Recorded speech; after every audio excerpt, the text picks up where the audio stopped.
has everybody had a chance to read over the minutes from July 6th meeting? Okay, so we're looking for a motion. So moved. And a second? I'll second. Any discussion? All those in favor? Aye. Any opposed? Okay, so we will have no highway and building report for tonight because Randy is unable to attend. So we'll move right on into old business. The right-of-way closing update. The new owner has asked for a copy of the deed from 1997, which it was mentioned in the town board meeting minutes back then. So I went up to the county clerk's office today, got a copy of it. I sent it to our attorneys. Hopefully this is the last step and we can go ahead and close and be done with this. I'm not sure why, because it was in our abstract from Mountain Abstract. It was right in there in the beginning. I'm not sure if they overlooked it or what, but anyway, we sent it off today, and so that's all set. New business is Blennis RO system. Holly Stubbs, the daughter, came into the office to let me know she's having problems and has to turn the pump on and off when they need water. Bill has been there and found the problem, but has to order parts, and we are unable to find the owner's manual. So Bill was going to go online, download it, figure out what the part was, and order it, but that one would be a couple of weeks. Dunn's RO system, Bill received a call from Matt Dunn, which is Turner's house, the second house, the one they just sold, saying the ultraviolet light needs to be replaced. Bill came up last week and met with Dunn's and let them know that they are responsible, that it is not the town's responsibility. Bill also explained that this ultraviolet light is redundant and not necessary. He stopped at the office before he went across the street, so I don't know how he made out with that, but the town is not going to be replacing it. It's up to the homeowner. Okay, next is Consolidated Health. The Consolidated Health Fund will be short this year because of no donations due to the GAVAC program. In 2019, we had multiple big donors that were no longer having to cover funds. The total in donations was $30,000 in 2019 that we no longer receive. If we can't cover this in a different way, we would have to cancel the program, which we will not do. It will not happen. But that would mean that the taxes would have to go up. So I'm looking for any suggestions from town board members, anybody? Anybody have any thoughts? No, Betsy, I was a little confused by the email that you sent where you said that we were $30,000 short in donations for this year, because I added it up and part of that $30,000 is Twigs, and we did make a donation. The first year, in 2019. And we donated last fall. I never got a donation. Oh. We never got any donations. It may have gone directly to the fly car people. I'm still paying $50,000 a year for it, for the fly car. The town is paying, the Consolidated Health is paying $50,000. Yes. Would that We have should gone follow to the that up. I think we need to find out. I think it did go directly to GAVAC, but I will follow up on it. Okay, because the way we're reading the original agreement, it looks like the fourth quarter payment, they would be subtracting any payments that were made from insurance companies to help cover the cost. Well, last year was only $250 cheaper off of the $12,500 that we pay a quarter. So it wasn't much that came off. I had contacted Camp of the Woods, his name? Camp of the Woods? Jim Hammond. I had talked to emailed Jim Hammond last year and asked him if he would consider continuing their $5,000 donation after last year, and he said that no, they did it for 19 and 20, but they would not be able to do it for 21. That donation from Twigs could have gone to the 2020 budget and not to this year's. This year, Because it was made in the fall. shortfall. So, That's right, it would have been given last fall. Right. We should still, But we we will need to double check on that. because, God forbid, the donation went directly there and they cash it as a donation to GAVAC as opposed to attributing it to. No, it wouldn't have been, but let's follow up on it. Make sure. Okay.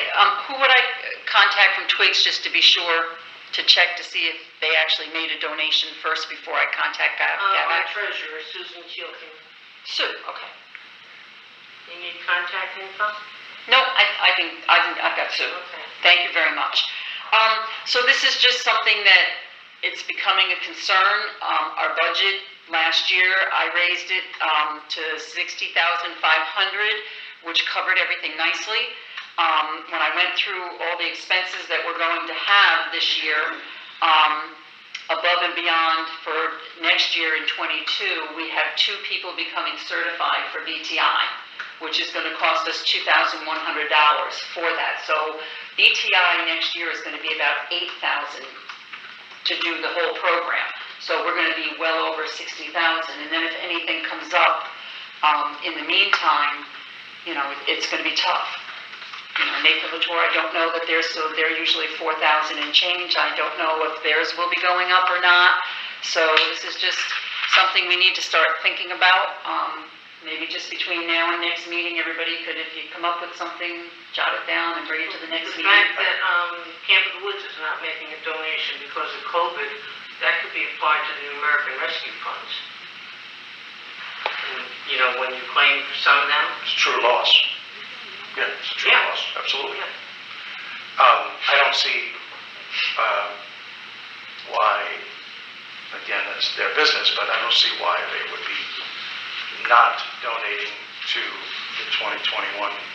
Especially when the ambulance goes down there so often. Right. Yes. And this is difficult for me to say because I use the ambulance as my default donation thing for everything and always have, and I think a lot of people have. But we do have to keep aware of the fact that the flight car has gone from being almost free some years ago to just incrementally continuing to get to be more expensive. But it is a vital link, and I think everyone at the ambulance corps would back that up. So maybe we have to make the community a little more aware of how this affects us in our tax base. I don't think, just a refresher here, the Consolidated Health District is a separate budget that is a consolidated health district because it covers both the town and village. It's a board made up of 5 people, none of whom are town board members. It's the supervisor, the mayor, the physician in town, which is whoever the attending is here in our primary care, and 2 others. And that board has seen fit to include Carla as one, and then another taxpayer or someone who has some knowledge of health or whatever. It's been nurses, it's been a number of people, Mrs. Rumsey now. But they are the voting bloc that handles the Consolidated Health District. We, the town, for the last 30, 40 plus years, has relegated those costs that are directly related to health to be handled through the Consolidated Health District. So we are certainly here as an advisor to the supervisor, but we don't vote on that budget as strictly as does the Consolidated Health District Board. All that said, it has grown in the last 10 or 15 years where this would start to move the needle on people's taxes if we don't find ways to save it. Many of the things that used to be in the program have been cut. So there's no fat in this. It's mostly driven by the small stipend that is Nathan Littauer's involvement here, like you say, which is less than $4,500 a year. But all of a sudden, when you start talking about 50 grand, and that's on top of what Wells and Pacico and everyone else kicks in to GAVAC. So their coverage around here is not quite as volunteer as is our ambulance. But maybe the taxpayers should be aware of the fact that once in a while a donation towards the Consolidated Health District towards the GAVAC contract might be needed. We do have a few folks who have been giving for many years, anonymously, $5,000 donations. And I'm understanding that one of those is, Yeah, we Drying receive up. it. Usually March, April, we receive that, and we didn't this year. this is a person who's got this community at heart and has been giving money to both the fire department and to our health district for a number of years. These things are important because now the burden mostly is the flight guard. Yeah. Well, So we got, that's a couple of ideas to check into, and I'll call Sue and check into that. but you touched base back with Camp recently that they have said that. It was Chris. It was after the last donation. Okay. Yes, I circled back and asked him if he would consider Continue it on. continuing it for 2022, and he sent back and said, yeah, I wondered if they don't want to make a donation out of their funds, if they would be willing to do a little fund drive down there among their There you go. people, Mhm. you know, the people who come there as the resort users. I mean, many of them have used the ambulance. And I would think it might be incumbent upon us to circle back to the ambulance corps, letting them know that some public information might be good out there, propping up, supporting the need for the flight guard, because it's a pretty delicate web. And as you say, a good deal of the calls in town, particularly during the height of the tourist season, is at camp. And that means a good deal of flight car activity would be there as well. I had contacted the fellow I work with at GAVAC to see if I could possibly get a printout of the calls to date this year, but he said that I would have to go through the ambulance corps, that they would have it. But I know Joyce was taken to the hospital, and that's when I was working on it, so I didn't want to call, and so I kind of let it go last year, just to see, you know, if it's a huge amount that is. Well, it's fine, we should have that information. Okay. I mean, it's, like I say, it's now, it's no longer a stipend, this is a contractual Yeah. obligation that's growing. Also, I'll it make an appointment might, to sit and talk with Phil. it might be better if Twigs is going to do a donation, not to do it directly to them. And instead put it towards our contribution for that. Well, if they earmark it to the, It's earmarked with the majority of it going towards speculated or toward Lake Pleasant's contribution, and then a portion toward Arietta's, a Arietta's. portion toward Wells. Okay. Because those people all support the Oh, of treasure. course, Sure. of course. But But Sue Tilton can tell you all the Yeah, ins and yeah. outs. Okay, I'll talk to Steve more. But that would be important to find out then if we're credited for that yeah, donation, so that, you know, we're not paying doubly, sure. Right. I would think. Well, if they made it last fall, that would have been for last year. I will go back, but I do know that the 12.5, it's been the same since I've been in. So let us do some checking, and we'll get back at the next meeting. Anything comes up in the meantime, I'll email you board members. Anybody comes up with anything else, email and let us know, and we'll go from there. Okay, next we have is the second quarter chamber report. Everybody receive a copy of that? Anybody have any questions? And they've been quite involved in doing a lot. And I hear that the farmers market is incredible. It's so busy, and It's almost 50 different vendors. That's huge. very, very good, given again, the last time that Don was here, said the same thing, given the fact that the good portion of the produce growers aren't even here yet.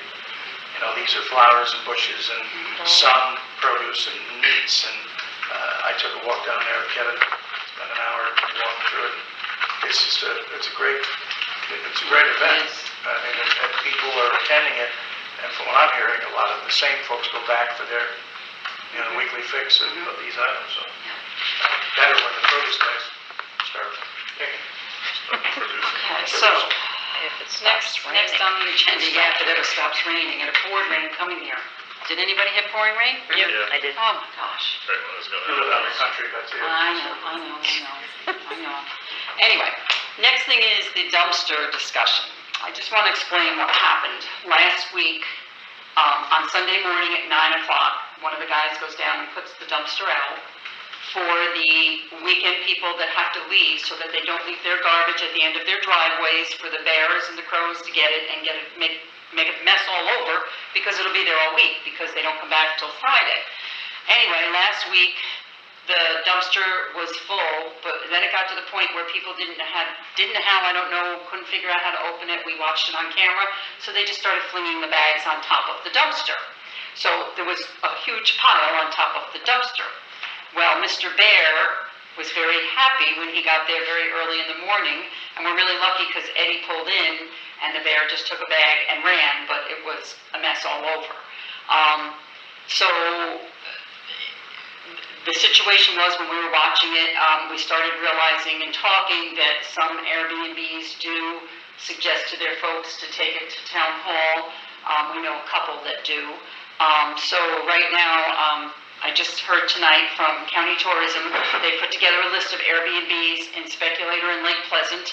So Jeanette and I are going to get together. We're going to put a letter together that we're both going to sign from the village and the town and get it out to these Airbnbs to let them know that the owners are responsible to have it put out at the curbside or their driveway, roadside, whatever, or take it to make arrangements to have it taken to the transfer station and not just take it to that dumpster. It seemed to raise havoc on Facebook. We were just basically trying to educate. I went to the village board meeting last Monday and explained the same thing I'm explaining here. We just want people to know that full-time residents are here and able to put their garbage out at the end of their driveway, but these weekend people are gone. They're not here. So if they put it out the night before, it's going to be a mess.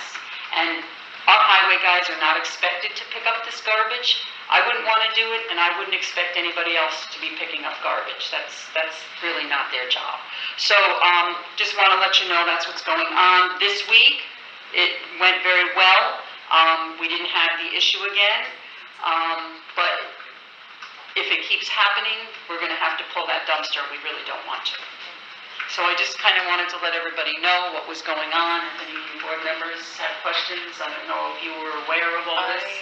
I have an idea.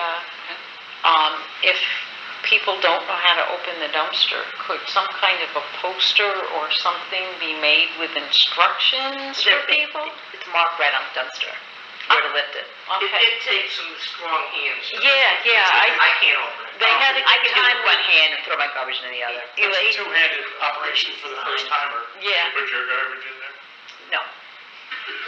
But there's one down Oxford Road that I use, because I don't have garbage pickup at my house, Don, but I do pay taxes on it. But my garbage has never been picked up at the end of my Yeah. road because it's too dangerous. The Ability to have So I go to the transfer station with all my recyclables too. Yeah, when the dumpster first arrived, I was the female guinea pig to try to figure out how to open it, and I couldn't do it. I really couldn't. I'm not strong enough to work that and lift it. But then they showed me the trick. If you go on the side, it's much easier.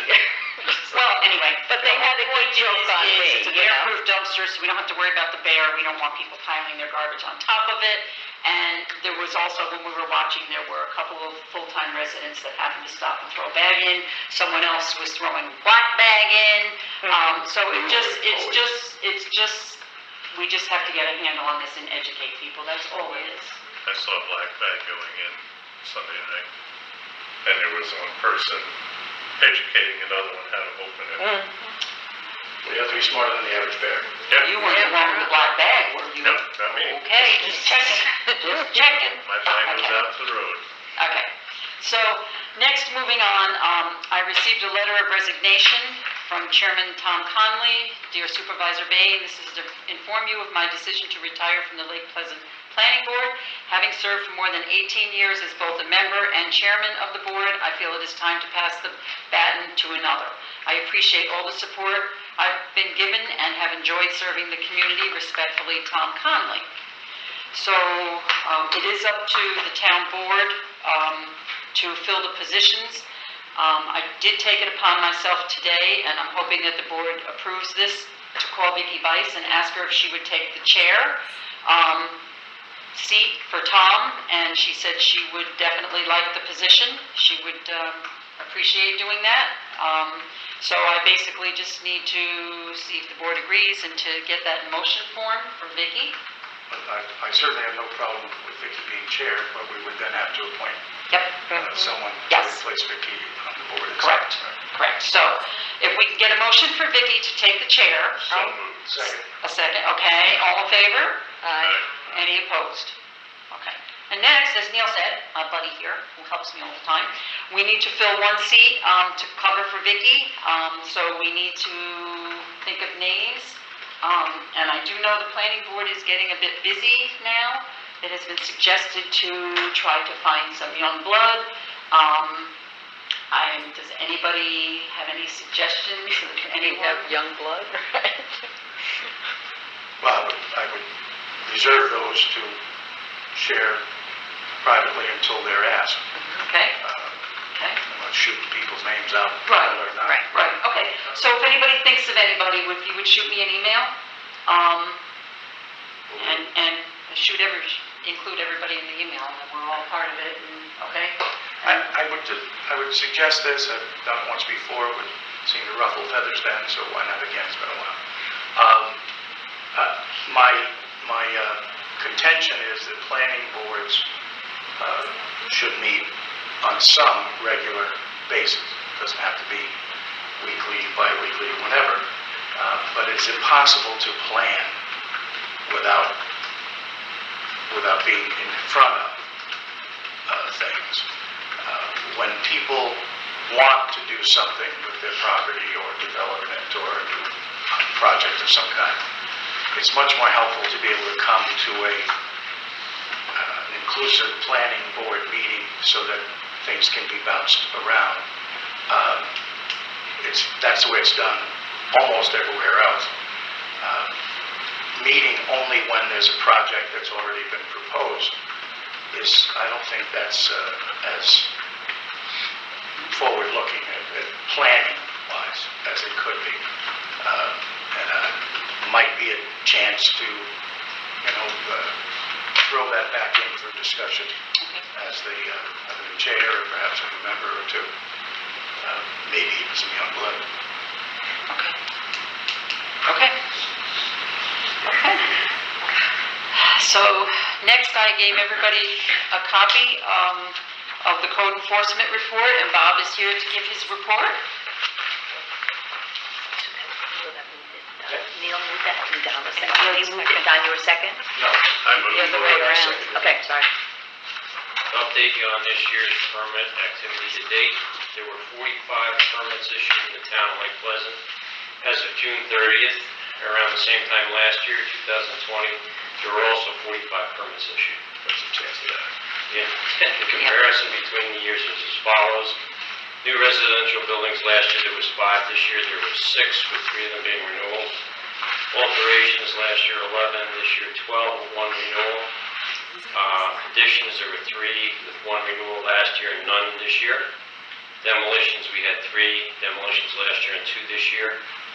Septic systems, 8 septics last year and 6 with 1 renewal this year. Solid fuel burning devices, we had 1 and 1 this year. Wells, we had 4 last year and 5 this year with 1 renewal. Garages and sheds, we had 3 last year with 1 renewal, and this year we've had 7. Decks, canopies, or porches, we had 3 last year and 5 this year. Signs, we had 1 last year, none this year. Pools, we had 1 last year, none this year. Commercial buildings, we've had 2 last year and none this year. And temporary tent structures, none last year and 1 so far this year. So 6 of the permits are renewals. We haven't had any stop work orders issued, and we haven't had any reports from the fire department. And that's the comparison between last year and this year. I also included the building permit printout from the system that we have, which is Really great. is on the back end. You'll notice it gives you lots of information besides the number of the permit. Gives you the owners, the lots, cost of the permit itself and the project cost, as well as the description. So if you go all the way to the end of it, you'll notice at the end of it where it says 45 permits, you'll see that we've taken in fees, we've taken in $3,000 as of June 30th, and we have $1,885,750 in projects going on. That should be very good for the assessor when we do a complete report at the end of the year from him. This is all brand new software. Yep. Yeah, great program. Is that, you enjoying working with this? Yeah, it takes some, a lot of input on my end, on the front end, but once it's in there, it's all in there. Sure. That's So great. eventually we'll have, I think, pretty much everybody in there. So it'll be good. It's working out really well. Yeah, good. Can't believe it, Bob, this year. Thanks, Bob. All the people have ponds. Yeah, well, yeah. Should be more lakefront. I have a lake down past my house. Okay, so next we'll go to committee reports, and I'll start with you, Chris, because I know you have a report. I spoke to, back up. Well, I spoke to Matt at Adirondack Building Restoration Saturday, and Sunday he had the proposal to me, which I've given you all copies of. This is for the Lake Pleasant Museum Foundation project, we're calling it, to replace the foundation under the building. Adirondack Building Restoration seems to think it's worse than I thought it was, worse than Shorty thought it was. They say the reason the cracks are two types in the stone wall. They're straight up and down, and they're quite wide, and they have been patched once, but they're opening up again. Where the block is, there are zigzag cracks in the mortar along the block, and Matt from Adirondack Building Restoration says that is caused by the foundation shifting. So it is probably a combination of the water running down the hill. Apparently there's never any drainage put in around the building. And the cold weather, when it gets really cold. So they come up with a proposal that would replace the entire foundation, including under the addition. And he had called and asked me, what about the addition? I said, just put it all in there. And, we can always not do it if we don't need to. And it would also address the drainage problems. And the interior foundation, which is piers underneath the center beam, would be replaced also. All of the footings would be below the frost line. So the bottom line is, they've got a proposal for $94,420. This is not something that we have to accept or approve or anything. This is to go with the package for the application for a grant. So if we get a grant, we'll be very lucky, and I'm hoping, of course, that we do. In that case, there would be a 50% match by the town. I think we can easily raise that money by doing fundraising, and I'd like the board's approval to talk to the Historical Society and bring them in on this project at this point, with the idea that we can get some fundraising going on. I'd like to put a thermometer, what do they call that? That's what they call it, a thermometer? Yeah. I remember we had one in front of the Library. health center when we Health center, redid it, yeah. and one in front of the primary care center. And I always like to look at it and see where we were. So I'd like to get one of those, and I'm assuming anybody that does signs could do that. If you move it, I'll second it. Okay, I'll move it. Second. Wait, what are we voting on? Well, you said you wanted the board's approval to Approach the Historical Society. Yeah, okay. I thought maybe it was the thermometer. Oh, I think that's a given. Yeah, okay. So, all right, great. I will make arrangements then to attend their next meeting. Okay, perfect. Okay, so is there any further discussion? No. No? Oh, the work is guaranteed for 5 years. Yeah. I forgot that part. It looks a very professional proposal. These are very professional people. They do a lot of work throughout the park and outside the park too. And a lot of the work they do is involved with grants. So that's one nice thing about them. They know how to word things to get the best possible outcome. So, Yeah. Okay, well, thank you, Chris. Well, no further discussion by anybody? Everybody's comfy? Okay, all in favor? Aye. Any opposed? Okay, thank you, Chris. Good job. Yes. Very good job.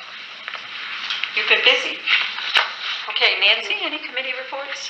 The only report I have is Youth Rec started last week, and I haven't gotten any updates from Sammy on that yet, but I believe they went to Auger Falls for their first trip.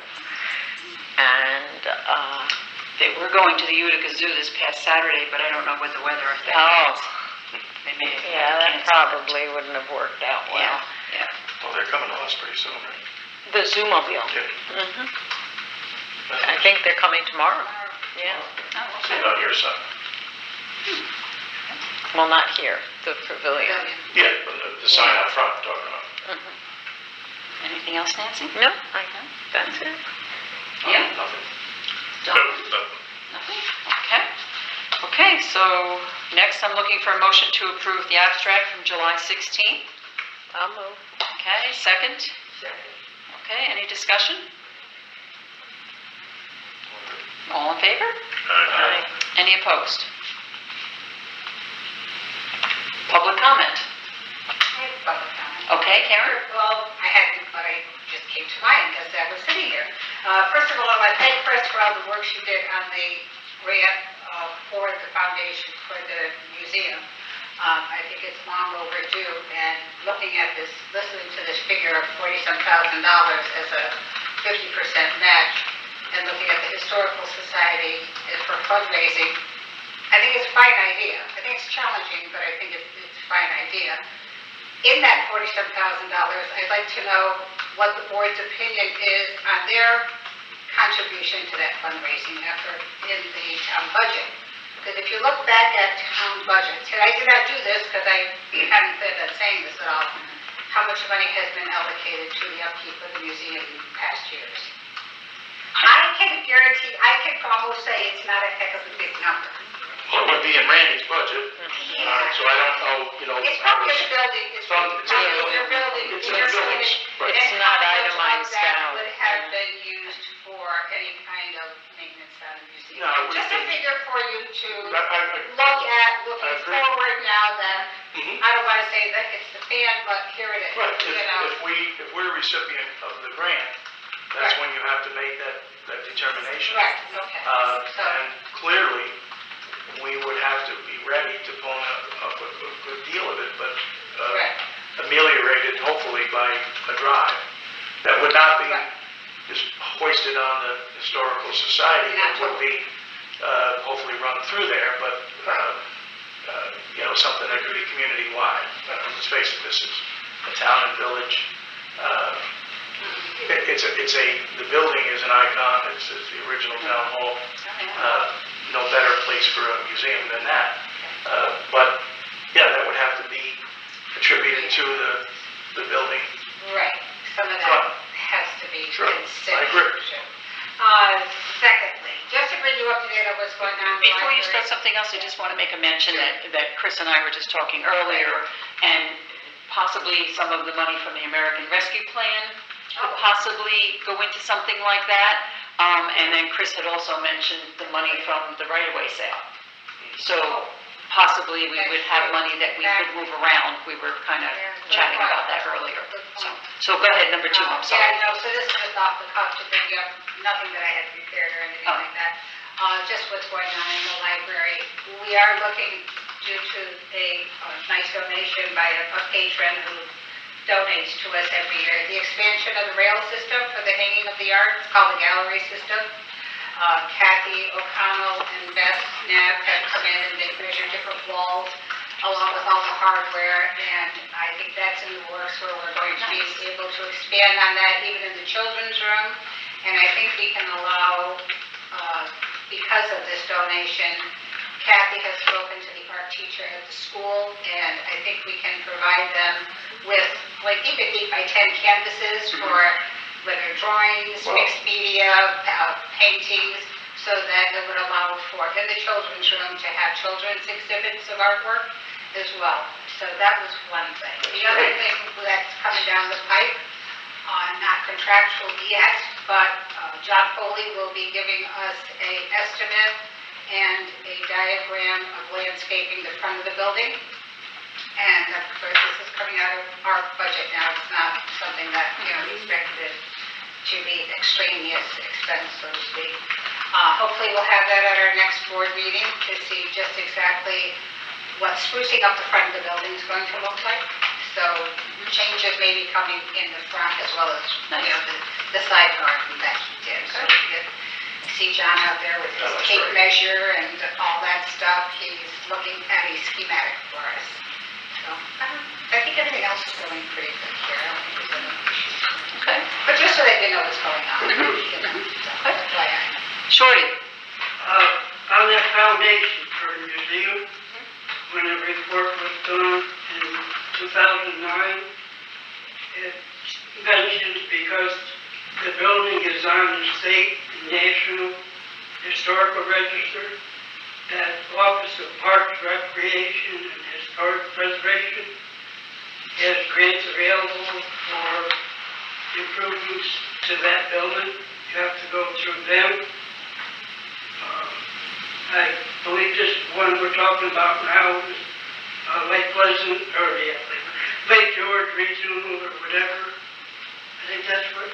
They're just helping with the application, Jordan. It is going to Parks and Rec. It's money that Parks and Rec would be giving us. Right, and also in that original architectural plan there, it says that if the town decided in the future to replace the foundation, that it be done with stone and mortar and not block. It's in that original report. Also, there's pictures that were taken in 2009. If you look at the pictures in the book and you look at the foundation as it stands today, 12 years later, there's very little change in the condition of the foundation. And as far as maintenance to the building, back in when, what's his name? Becker was here, he used to run Waters Edge and he worked part-time. Matt Becker. Len. Or Len Becker, Len. Matt Becker. The back shed, the interior started to be taken apart to have insulation put in there. The walls got taken down, insulation got put up, and stopped right there. The outside of the building has been painted once since we've been in there. The inside of the building's been painted twice, both times by the Historical Society. The original agreement was with Frank Mazzano in the town that if the Historical Society, with the help of the county historian, could get the building listed on the state historical register, the town would maintain the building, and the Historical Society would do the displays inside. And as far as maintenance goes, since 2009, it has been next to zero. In that original report, it says about replacing the railings. The railings are still the same railings, 2x4 railings, that have been here for 12 years. So it's been, the only maintenance has been the electricity and the telephone, basically, it's just utilities. So that's what I've got as far as maintenance goes. And as we all know, at one time, the furnace was taken out of the building. So, that's all I've got. Okay, thank you, Shorty. Anybody else? I've got one more thing, it's got nothing to do with that. Does anybody know why the senior meal site is not, we don't do everything else in the country? is I just got an email, on Friday that they will be opening, one day. but I don't know how many days, but D Parks did send an email stating that they would be opening. Who runs it? Jesse? Who? Jesse Stewart, Australia. Okay, I okay. talked to Jesse last Monday, I guess it was, right? She said Dee told her they were going to open it one day a week. Well, they're starting slow. She did say that in her letter, that they were going to start slow and then build back up to get back to normal. But I believe they're doing that countywide. I heard they're only doing well 2 days a week, so, Yeah, but, everything else in the country, they're trying to restart it. yes. Why don't they open it 5 days a week if they want to draw people back? People been driving past there, the same as the museum for the last year and a half, and it's been closed. Since we've opened up, the first weekend we opened the museum, we had 3 people. The other day, I had 12 people in 2 hours. So, Nice. I mean, people are Very coming good. back. So the things that are run by or influenced by New York State are, you say, going slow? Very, yeah. Glacially Yeah, slow. one step at a time. Just not to correct you, but not everything is open. The day here in the village, still not open. Well, the meal site is Still not 1 day, no days. I can assure you of this. The meal site is off Association, which is a Yes. federal program. No, it's federal money. It's a Yeah. state. State program. It's a state-run organization. There's federal money. Again, if the state's involved, it goes slower than slow. We can push the buttons, call the Office of Aging in Glens Falls, we can do a lot of things. But making excuses for them, I have none. Yeah. Like I Me said, neither. if you're not open and you don't have signs out, it's never going to come back because. I completely agree. For a while there, especially during COVID, the rule where you had to be homebound in order to get a meal delivered to your house, they kind of threw those rules out the window, and anybody who was eligible for the meals, they would deliver them. Yeah. Now they want to go back to, the only way you can get your meal delivered to your house is you have to be technically homebound. Homebound.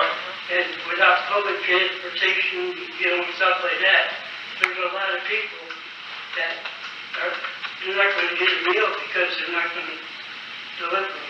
Yeah. I hope that our senior citizens are going to be vocal about this because it's going to need a lot of squeaking. Well, I, for one, am one of the seniors in the community, and in the next few days, I'm called Mr. Schumer and Kirsten Gillibrand, and put a little bug in the rear, and I There you think go. that's right. Office of the Aging, Glens Falls, that's what's going to do it. When D Parks.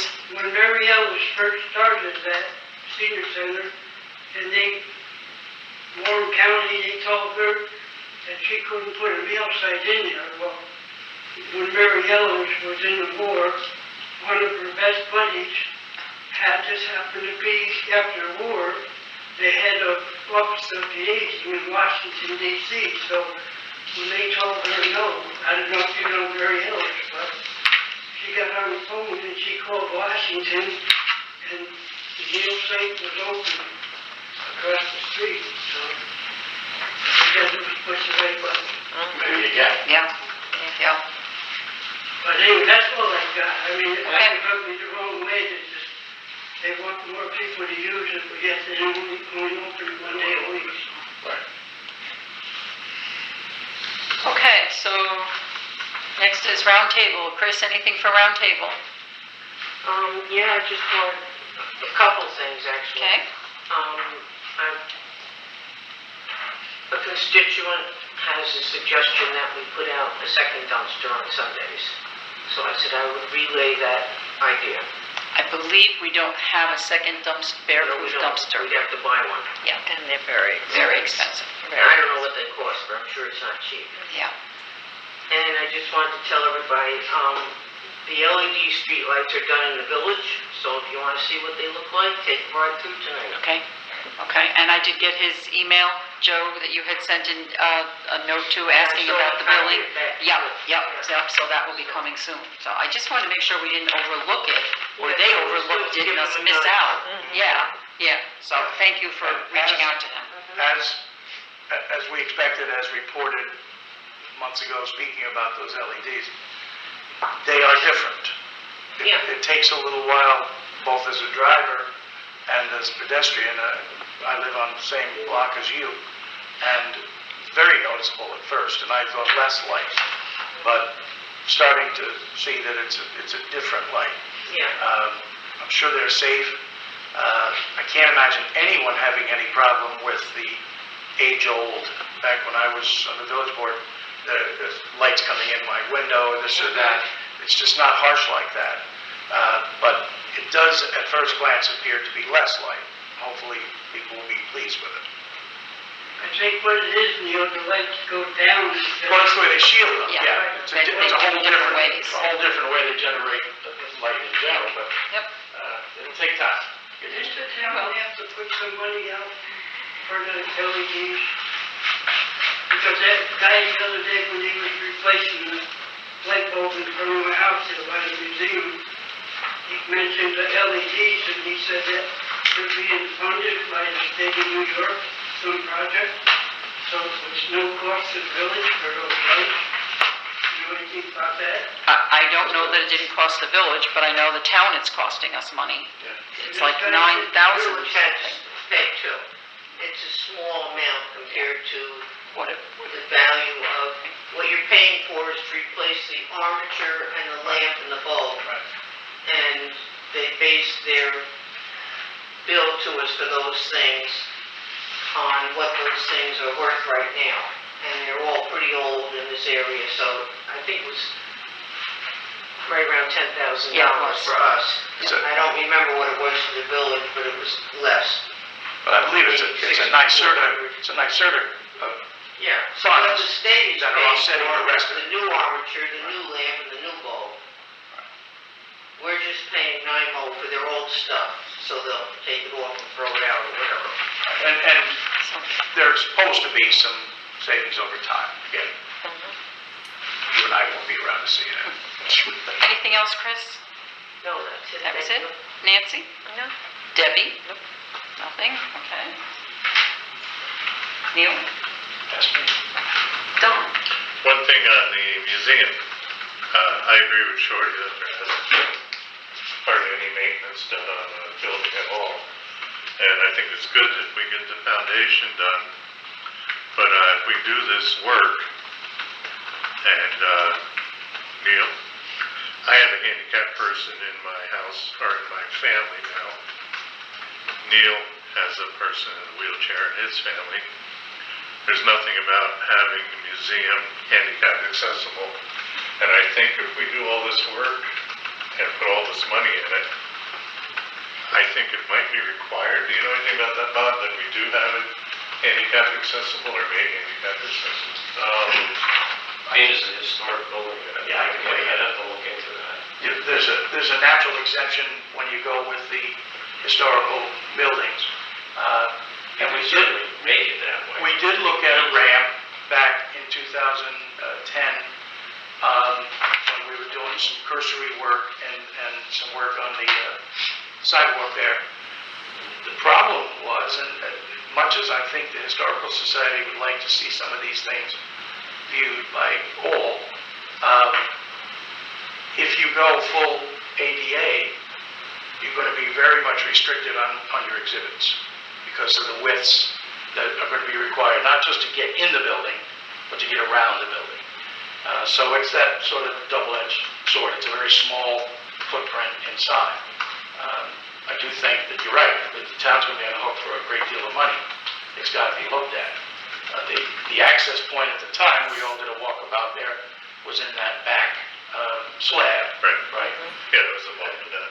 Yeah, but when you were in the walk around, they going in that way, and the removal of the sagging floor and the old furnace was really, I thought a step towards that, should we want to go in with that, but that's going to require the Historical Society to weigh in as well, because I think there's an exemption as far as this goes, as far as getting grants for it. Doesn't mean we can't put one in. Yeah, I just don't think we'll be required on the ADA.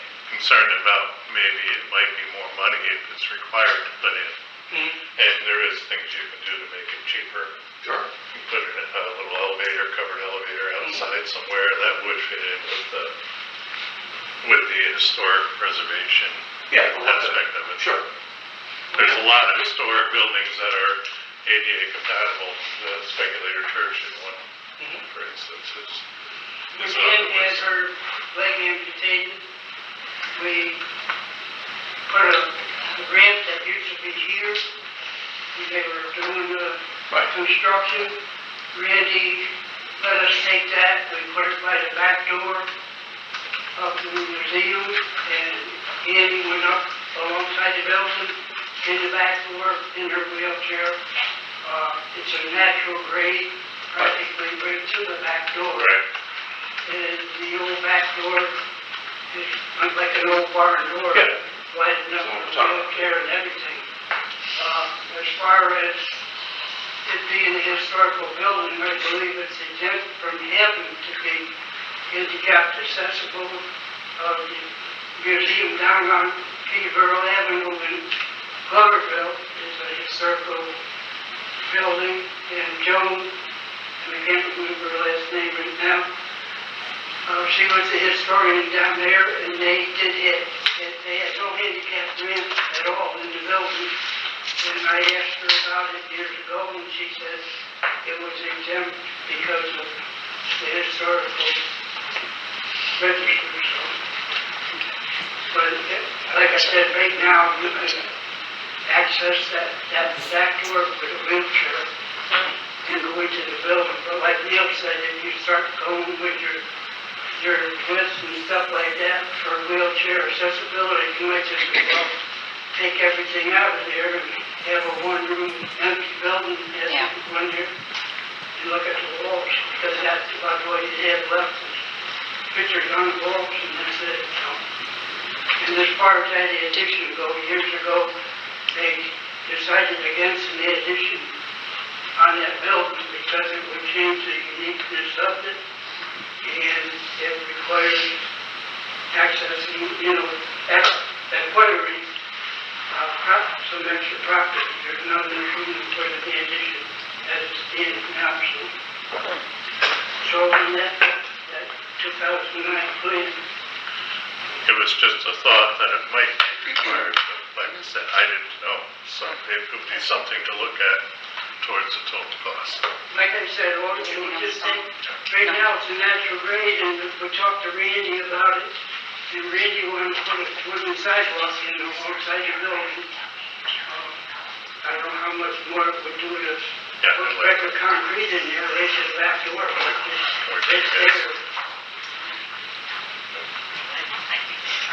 That's all it's got, so I gotta get out of here. Okay. It says we're going to have a beautiful sunset tonight because of all the forest fires, so I gotta get out and take some pictures. Okay, so I just have a couple of things and then we'll go ahead and adjourn. I just wanted to mention that Oak Mountain's opening ribbon cutting for their Mountain Rescue Training Center on top of the mountain is July 28th. The Mountain Club Rescue Training Center is a log cabin on top of Oak Mountain. It is owned and operated by the Outdoor Emergency Services Group, Inc., which is a 501c3 charitable corporation formed to support outdoor emergency care. This training center was made possible by a grant sponsored by New York State Senator James Tedisco.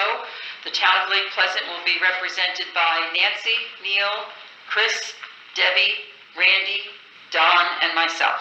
The whole board will be there. We were all invited. I just wanted to mention that. It's going to be a very special day. And then I would just like to also mention that the speculator primary care will be closed on Tuesday, July 27th and Wednesday, July 28th, all day. The staff will be out for training on their new EMR system, which is an electronic medical records, which will link the primary care directly into the hospital system. So it's really a great thing that they're doing. So that's a great upgrade. So our next meeting will be Monday, August 2nd at 7 p.m., believe it or not. And I'm looking for a motion to adjourn. So moved. Okay, in a second? Okay. Okay. Bye-bye, everybody. Thank you.